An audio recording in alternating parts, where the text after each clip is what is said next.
Lectura del libro de los Hechos de los Apóstoles. Los hermanos perseveraban en la enseñanza de los apóstoles, en la comunión, en la fracción del pan y en las oraciones. Todo el mundo estaba impresionado y los apóstoles hacían muchos prodigios y signos. Los creyentes vivían todos unidos y tenían todo en común.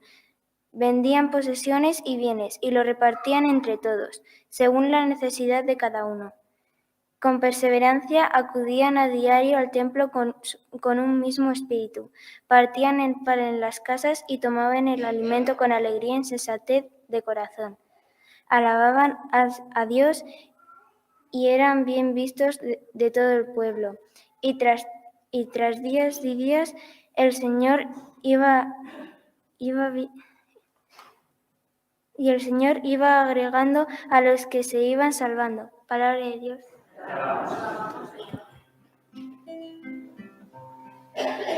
Dan gracias al Señor porque es bueno, porque es eterna su misericordia. Dan gracias al Señor porque es bueno, porque es eterna su misericordia. Diga la casa de Israel, eterna es su misericordia. Diga la casa de Aarón, eterna es su misericordia. Digan los que temen al Señor, eterna es su misericordia. Dan gracias al Señor porque es bueno, porque es eterna su misericordia. Empujaban y empujaban para derribarme, pero el Señor me ayudó. El Señor es mi fuerza y mi energía. Él es mi salvación. Escuchad, hay cantos de victoria en las tiendas de los justos. Dan gracias al Señor porque es bueno, porque es eterna su misericordia. La piedra que desecharon los arquitectos es ahora la piedra angular. Es el Señor quien lo ha hecho. Ha sido un milagro patente. Este es el día que hizo el Señor. Sea nuestra alegría y nuestro gozo. Dan gracias al Señor porque es bueno, porque es eterna su misericordia. Lectura de la primera carta del apóstol San Pedro. Bendito sea Dios, Padre de nuestro Señor Jesucristo, que, por su gran misericordia, mediante la resurrección de Jesucristo de entre los muertos, nos ha regenerado para una esperanza viva, para una herencia incorruptible, intachable e inmarcesible, reservada en el cielo a vosotros, que, mediante la fe, estáis protegidos con la fuerza de Dios, para una salvación dispuesta a revelarse en el momento final. Por ello, os alegráis, aunque ahora sea preciso padecer un poco en pruebas diversas. Así la autenticidad de vuestra fe, más preciosa que el oro, que, aunque es perecedero, se aquilata a fuego, merecerá premio, gloria y honor en la revelación de Jesucristo. Sin haberlo visto, lo amáis, y sin contemplarlo todavía, creéis en él, y así os alegráis con un gozo inefable y radiante, alcanzando así la meta de vuestra fe, que es la salvación de vuestras almas. Es palabra de Dios.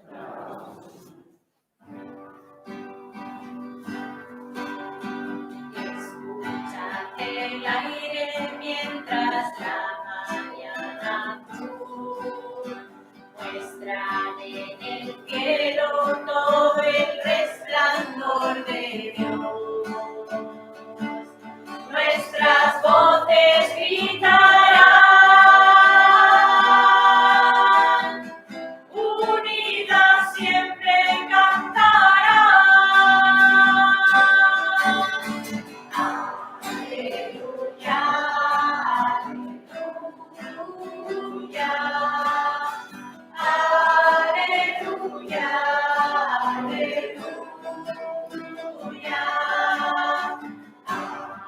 Aleluya,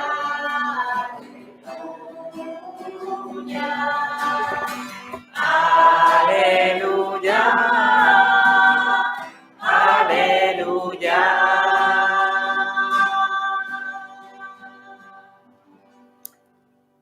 El Señor esté con vosotros. Lectura del Santo Evangelio según San Juan. Al anochecer de aquel día, el primero de la semana, estaban los discípulos en una casa con las puertas cerradas por miedo a los judíos. Y en esto entró Jesús. Se puso en medio y les dijo: «Paz a vosotros». Y diciendo esto les enseñó las manos y el costado. Y los discípulos se llenaron de alegría al ver al Señor. Jesús repitió: «Paz a vosotros. Como el Padre me ha enviado, así también os envío yo». Y dicho esto, sopló sobre ellos y les dijo: «Recibid el Espíritu Santo. A quienes les perdonéis los pecados les quedan perdonados. A quienes se los retengáis les quedan retenidos». Tomás, uno de los 12, llamado el mellizo, no estaba con ellos cuando vino Jesús.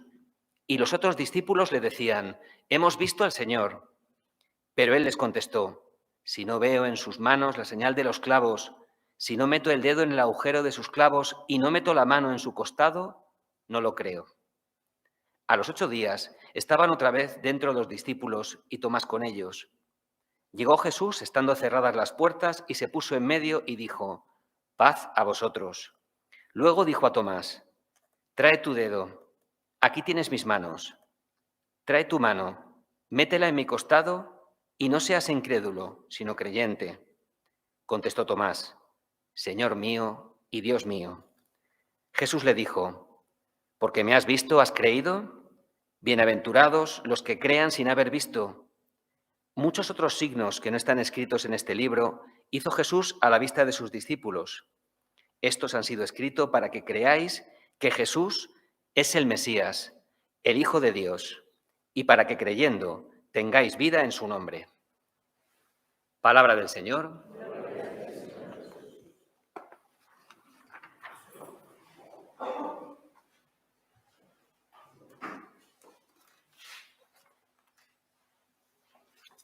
Querido Padre Antonio, queridas hermanas y hermanos, queridos todos, feliz Pascua de Resurrección.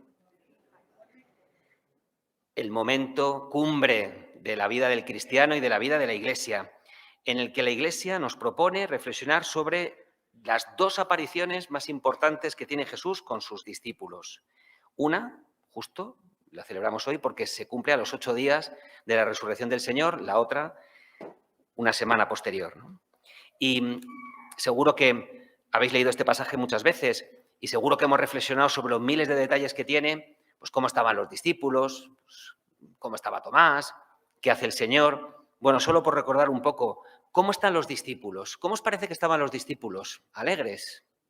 ¿Tristes? ¿Cómo estarían los discípulos? Acaba de morir el Señor Jesucristo, el Señor se ha presentado a las mujeres, pero no le creen. Se ha presentado a los de Emaús, pero tampoco lo tienen muy claro. ¿Cómo estarían? Pobrecitos. Vamos, no me gustaría a mí verme en su piel. Estarían muertecitos de miedo. Desde luego alegres no, ¿verdad? Estarían más bien tristes, encerrados en sí mismos, desconcertados. ¿Qué va a pasar? ¿Y ahora qué va a ser de nosotros? Pensarían ellos, ¿no? Todo esto que hemos vivido, en realidad, se va a quedar en nada, ¿no? Fijaros, tristeza y miedo son que seguramente los 2 sentimientos más potentes que hay en el corazón de los discípulos en ese momento. Y tanto la tristeza como el miedo son fruto del demonio. Diabolos, diálogos. El diálogos es la unión, el diabolos es la división. La tristeza lleva al desánimo y lleva a la desaparición. Y el miedo es actualísimo. El miedo es el pegamento artificial y más falso que emplean, entre otros, aquellos que quieren someter a sus hermanos. En el ámbito de la política, por ejemplo, los dictadores, ¿qué es lo que utilizan siempre? El miedo con otro, ¿no? El miedo a perder las cosas, el miedo a, en fin, a tantas y tantas cosas que a veces no son reales. ¿Qué se encuentra Jesús cuando llega y está delante de los discípulos? Se encuentra que los discípulos físicamente están en una sala y físicamente no están ordenados. Y entonces lo que hace es un gesto y es que se pone en el centro. Y cuando se pone en el centro, todos se ordenan en relación con Cristo, a su alrededor. Primera conclusión que podemos sacar de nuestra Iglesia de hoy y de todo lo que hacemos. El Papa lo llama pelagianismo, aquella actitud que rescata lógicamente del pelagianismo del siglo II, que tenían algunas personas que pensaban que por sus propios méritos podemos alcanzar la resurrección y la salvación. Y nos dice, no, no somos hacedores de cosas. Cuando en la Iglesia nos ponemos a hacer cosas como pollo sin cabeza y sacamos a Cristo del centro, cuando lo vaciamos de sentido, entonces nos desordenamos. E inmediatamente a continuación, la tristeza y el miedo. De hecho, acordaros del Salmo 127. Si el Señor no edifica la casa, dice el Salmo, en vano trabajan los que la edifican. Si el Señor no guarda la ciudad, en vano vela la guardia. Llega inmediatamente y dice, paz a vosotros. Fijaros, cuando el Señor se presenta a las mujeres, les dice dos cosas. Les dice, y vosotras, alegraos, no temáis. No es casualidad, o sea, el Señor no dice las cosas porque sí, las dice porque tiene que transmitir un mensaje. Alegraos en contraposición a la tristeza. La tristeza es un fruto del demonio y la alegría es un fruto del Espíritu. Dice, y no temáis.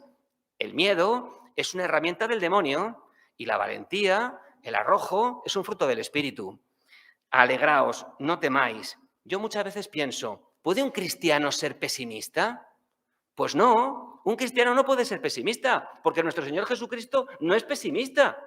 Nuestro Señor Jesucristo está alegre, no está exento de dificultad, pero la alegría es también un ejercicio que tenemos que hacer cada uno de nosotros en nuestro corazón. Cuando el Señor nos envía su Espíritu Santo, no solamente tenemos alegría y tenemos paz, también tenemos otro fruto del Espíritu que se llama la fidelidad. Y es que una de las cosas que pedimos en la Iglesia siempre, en todas las celebraciones, es la unidad de la Iglesia. La fidelidad y la unidad son también fruto del Espíritu. ¿Qué se encuentra Cristo cuando se encuentra con Tomás? El encuentro de Cristo con Tomás me parece una preciosidad. Dice el Papa Francisco que él reclama la revolución de la ternura. Me encanta mirar a Jesús con la ternura con la que le mira a Tomás.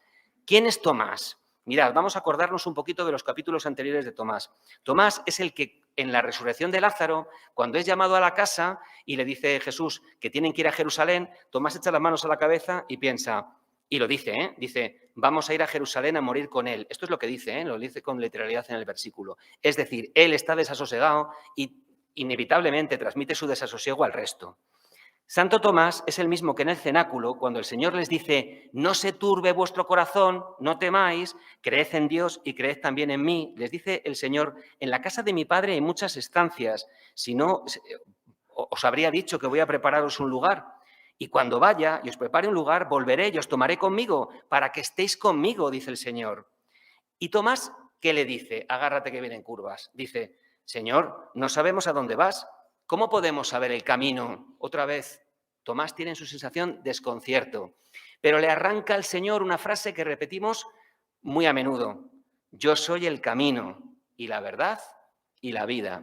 Jesús no es la indicación, es el camino, es que no hay salvación fuera del Señor.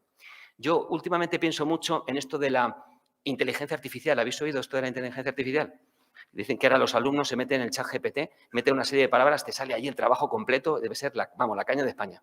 El ChatGPT además es que genera contenidos, incluso ya hay avatares que simulan la cara de las personas, de forma que son tremendamente empáticos, en fin, te hacen hasta chistes, es tremendo esto de la inteligencia artificial.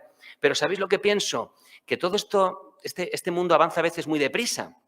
Y cuando avanza muy deprisa, hay unos que van a ese ritmo y otros se van descolgando. Hay personas que tenemos serias dificultades, cada vez que tienes que hacer una reserva de lo que sea por internet, y dices, madre del amor hermoso, a ver cómo reservo esto. A veces es te tienes que dar de alta, que sí las claves, a que os ha pasado en alguna ocasión. A que es un horror. Tú coges el ordenador, yo lo tiraría por la ventana. Esto no lo voy a decir aquí, pero no me gusta. Me pongo, bueno, no así Cristo. Cristo vuelve a por Tomás, porque el mensaje que nos da Cristo con Tomás es que Cristo no deja a nadie atrás, porque Cristo siempre es fiel. De manera que aunque te descuelgues, vuelve a por ti. Esto os lo digo porque puede ocurrir que a lo mejor en vuestras familias o entre vuestros amigos hay algunos que digan, este fulano con lo buena persona que es, el tío y no cree, ¿no? Ese es un predilecto de Dios. Jesús no viene a interesarse por tipos como yo, viene a interesarse por tipos como Tomás, que tienen desasosiego en su corazón. Y el encuentro que tiene, Jesús cuando le se encuentra con Tomás, no le regaña, no le echa en cara que ha sido incrédulo, sino que lo primero que le dice, pedagogía de Cristo, es: Tomás, toca. Porque Jesús no solo se pone en el centro, Jesús se pone cerca. Jesús evangeliza cuerpo a cuerpo, corazón a corazón. Jesús le dice: toca mis manos, toca mi costado. Juan era el discípulo amado. Yo me imagino a Juan, se moriría de envidia. Fíjate, Tomás, mete los dedos en el costado de Cristo y yo no, porque a Jesús le interesan aquellos corazones que dudan y va a su rescate. No tengáis preocupación por las personas que dudan. No os preocupéis, el Señor se va a presentar, dejadlo en manos del Espíritu. Bueno, me estoy enrollando mucho y no me quería extender. Por último, Jesús y su iglesia.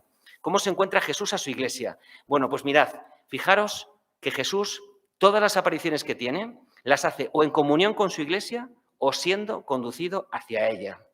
Jesús, cuando se presenta a su iglesia, a sus discípulos, podríamos pensar, yo pienso muchas veces cuando se escriben los evangelios, si hubiera habido alguna tentación por parte de los hagiógrafos, sería haber puesto a Jesús como un superhéroe. Pero no, a Jesús, ¿cómo nos lo presenta? Nos lo presenta herido. Las manos tienen sus heridas, el costado tiene sus heridas y Jesús no lo muestra sin pudor, lo muestra como lo que es, como es esa fuente de amor que nos quiere regalar a todos, ¿no? Bueno, deciros que entonces la iglesia, que originalmente está desordenada, se ordena a Jesús. Y es con Jesús en el centro, un Jesús herido, con quien empieza a caminar. ¿La iglesia para qué está? La iglesia existe como sacramento de salvación, existe solo, única y exclusivamente para prolongar la alegría y la salvación de la resurrección del propio Cristo resucitado. Nosotros estamos llamados a comunicar la alegría de la resurrección, si no, ¿para qué estamos? Y lo hacemos de tres maneras: en comunión, unos con otros, juntos, unidos, como el Señor nos quiere, como Tomás, con nuestros defectos, en fin, pues como somos.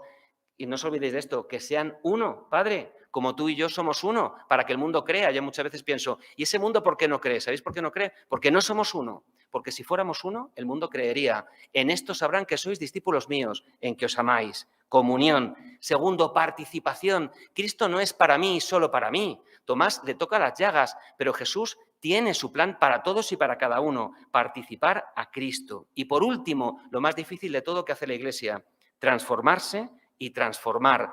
Quedaros con esta frase de Pablo: ya no soy yo quien vive, es Cristo quien vive en mí. Bueno, termino con una última reflexión. Después de todo, después de hacerle ver sus heridas, después de dejarle tocar sus llagas, después de introducir su mano en su costado, el Señor, y antes de enviar su Espíritu Santo, hace una cosa preciosa que no se puede contar, que solo se puede experimentar. Nosotros a lo largo de la historia de la salvación damos muchos nombres a Dios, pero uno que le gusta dar al Papa Francisco es misericordia, porque los nombres identifican las cualidades más importantes de aquellos que las poseen. Y el Papa Francisco destaca de todas ellas, precisamente este libro os lo recomiendo, que el nombre de Dios es precisamente misericordia.